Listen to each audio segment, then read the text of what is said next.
Hello बच्चों, the question says that figure shows a thick metallic sphere.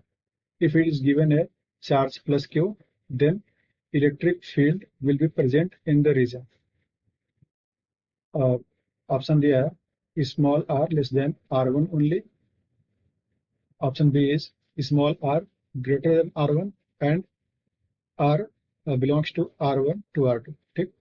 And option C is r small r is greater than or equal to r2 only, and option D is small r is less than or equal to r2 only. ठीक है, तो इसका लिखते हैं की concept. इसका जो की कॉन्सेप्ट हो जाएगा इसको लिख सकते हैं प्रॉपर्टीज ऑफ कंडक्टर. ठीक है, प्रॉपर्टीज ऑफ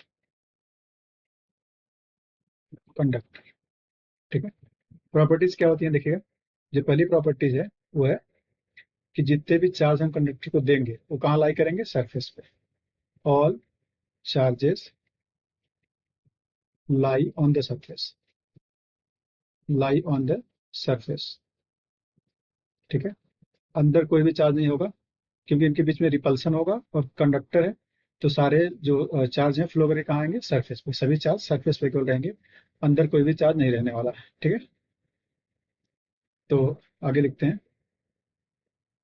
देखिएगा क्वेश्चन क्या बोल रहा है, हमने इसको चार्ज प्लस क्यू दिया है. तो अगर इसको थोड़ा ड्रॉ कर लेंगे सर, तो ये है अपना स्फीयर. ठीक है, यहाँ पे हॉलो पार्ट है, ये सॉलिड है. तो जितना भी चार्ज देंगे इसको कहाँ पे रहेगा, ये सारा चार्ज यहाँ आएगा सरफेस पे. सभी चार्ज यहाँ पे सरफेस पे आके इकट्ठा होगा, अंदर कोई भी चार्ज नहीं रहने वाला है. अंदर चार्ज जीरो होगा क्योंकि कंडक्टिंग सरफेस है, तो पूरा चार्ज कंडक्ट करके आके सरफेस पे रुकेगा. ठीक है, क्योंकि चार्ज के बीच में रिपल्सन होता है, तो चार्ज रिपेल करके कहाँ आएंगे, सरफेस पे आके सभी चार्ज रुकने वाले हैं. ठीक है, और ये रेडियस दिया है r1 और ये पूरा दिया है r2. ठीक है, और यहाँ पे प्लस क्यू का चार्ज है, प्लस क्यू चार्ज है. ठीक है, तो पूछ रहा है इससे कि इलेक्ट्रिक फील्ड कहाँ कहाँ प्रेजेंट होगा. देखिएगा, अगर हम r1 से कम की बात करें, यहाँ पे अगर r लेते हैं, फॉर केस लेते हैं, for r less than r1. ठीक है, यूज करते हैं इलेक्ट्रिक फ्लक्स का फॉर्मूला, गॉस लॉ यूज करते हैं. यूजिंग गॉस लॉ,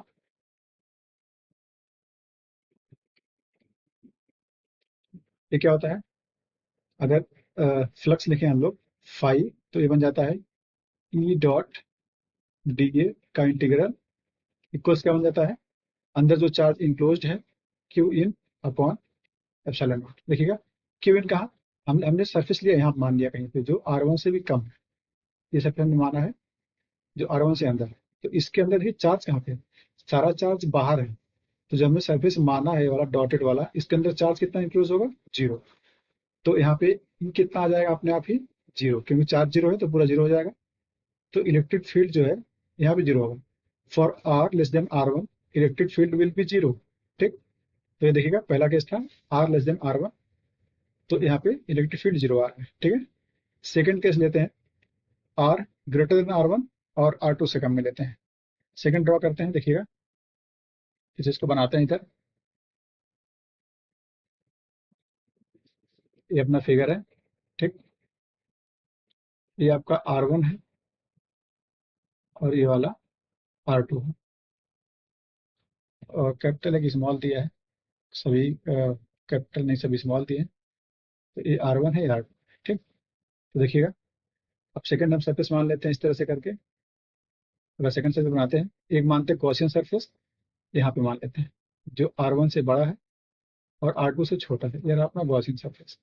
अगर फिर से यहाँ पे देखें ई डॉट डी ए, यह आएगा Q in upon epsilon not. ठीक है, ये किसके लिए हम कर रहे हैं, फॉर कर रहे हैं r greater than r1 and less than r2 लिए कर रहे हैं. ठीक, सेकंड केस में देखिएगा अभी भी जो टोटल टोटल चार्ज है कहाँ पे था, टोटल चार्ज सरफेस पे यहाँ पे डिस्ट्रीब्यूट है.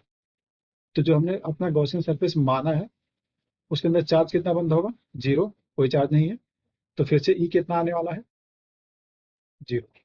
सेकेंड केस के लिए भी इलेक्ट्रिक फील्ड जीरो होगा. ठीक है, अब अगर थर्ड पे मूव करें, अब थर्ड केस मानते हैं फॉर आर ग्रेटर देन और इक्वल टू आर टू। ये केस लेते हैं तो देखिएगा क्या बनने वाला है। ये रहा अपना पूरा स्फेयर, ये आपका है स्मॉल आर वन वाला, small r one, sorry capital r one, ये वाला कैपिटल आर टू। आपकी जो गॉसियन सरफेस है इसके सरफेस पे हो या फिर इससे बाहर कहीं भी मान लेंगे, ठीक है। देखिएगा ये आपका प्लस चार्ज इसको सरफेस पे डिस्ट्रीब्यूटेड है सब के सब। तो अगर हमने यहाँ पे कोई गॉसियन सरफेस माना, इसके सरफेस पे कहीं मान लिया, तो क्या होगा, इसके अंदर चार्ज कितना बंद हो जाएगा, प्लस क्यू बंद होने वाला है, ठीक है। तो अंदर इसका फील्ड लिखते हैं, E dot D A equals Q in upon epsilon not. अब देखिएगा आपकी चार्ज इंक्लोज्ड है। अगर हम रैंडमली मान लेते हैं, यहाँ कोई सरफेस मान लेते हैं इस तरह से, देखिएगा इसको ड्रॉ कर देते हैं। हम मान लेते हैं कि ये रहा अपना गॉसियन सरफेस, ये जो डॉटेड हम बना रहे हैं ये आपका गॉसियन सरफेस है, ठीक है, इस तरह से।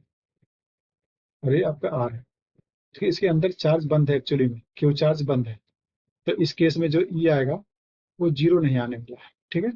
इस केस में ई जीरो नहीं आएगा। और लास्ट ऑप्शन हम बोलते हैं अगर आर लेस देन और इक्वल टू आर टू, तो अगर हम इसके अंदर यहाँ फिर से कहीं मूव कर जाएंगे, अगर लास्ट ऑप्शन की तरह मूव करें, देखिएगा बोल रहा है कि आर लेस देन और इक्वल टू आर टू। तो इस केस में क्या होगा, मतलब हम क्या हैं, हम सरफेस के अंदर हैं, लेकिन चार्ज कहाँ पे है, चार्ज तो यहाँ सरफेस पे है, ठीक है, चार्ज यहाँ सरफेस पे है। तो अगर हमने यहाँ पे कोई रेंडमली गॉसियन सरफेस माना, ये रहा अपना गॉसियन सरफेस, इसके अंदर चार्ज कितना बंद होगा, जीरो। तो अपने आप ही ई क्या आ जाएगा, जीरो, ठीक। तो हमें फील्ड कहाँ मिलेगा, हमें फील्ड मिलेगा इस सरफेस पे या फिर सरफेस के बाहर, जब आर जो है आर टू हो या फिर आर टू से बड़ा हो, ठीक है।